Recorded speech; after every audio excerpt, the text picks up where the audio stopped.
Muy dura ahí. Shortleaf stable, trained by Brad Cox.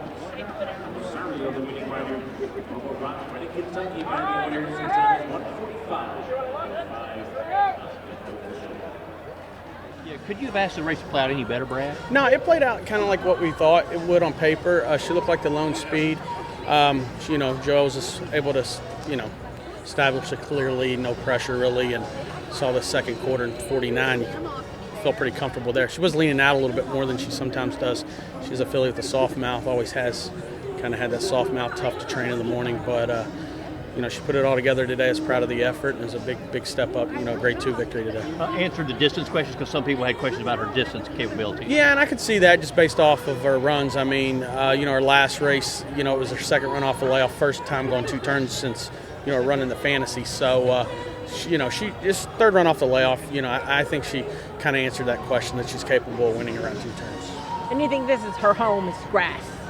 I do. She's had some success on the synthetic as well, but I think with the sire line and the way she trains, and I do think she's probably best suited for the grass. But she is versatile. She ran a really good race in the fantasy last year. We took a shot, and she ran a tremendous race. And after that, we had to give her a little break. She's responded well with once again 2 other races off the layoff. What quite they wasn't great runs, but she put it all together today.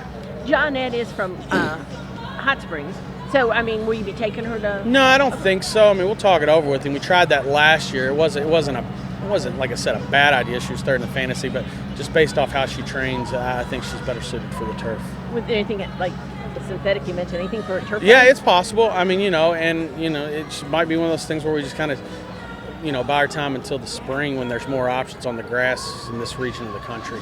There's not a whole lot of sense of beating her up and just listed races or 100,000s when we need to, chase after the greatest stakes. One more question. What about Instant Coffee tomorrow?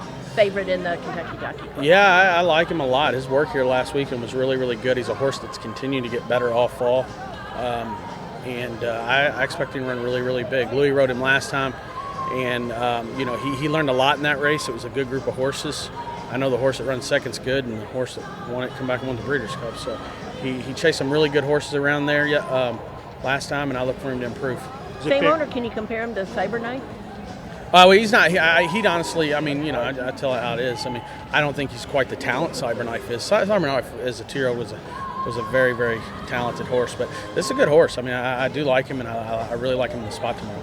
Is it fair to say the turf course now is about where it ought to be now that we're getting to the listen, you know what? This turf course is better than it has been in several years, which obviously we didn't have a turf course last fall, but the fall meets leading up to last year or 2 years ago, we'd had a lot of trouble with this course, I think, for 4 or 5 years in the fall and even the September meet. And I like it a lot better now after winning a race on it. But no, it is. It looks like it's holding up much better. I think it just needs time. These guys did a good job of giving it the time it needed, and probably not running on it too much too soon, and it's kind of taking shape. Finishing second at 34-1, you got to be proud. I'm so proud of her, and I'm just so happy for these owners. They're just really good people, and they've been with me a long time, and I've trained the whole family, but I was just really, really proud of her. She run her heart out, and she's just getting better and better, this filly. Is there some races? You're staying in Kentucky for the winter? I'll stay in Kentucky for the winter. Stakes? Would you try her on the synthetic? We may try her on the synthetic, or maybe just give her a little break and be ready to roll in the spring. We'll talk about it with Phil and Ann and see what they want to do. But it's hard because she's really just getting good now. She's figuring out the game and doing really well. So we'll see.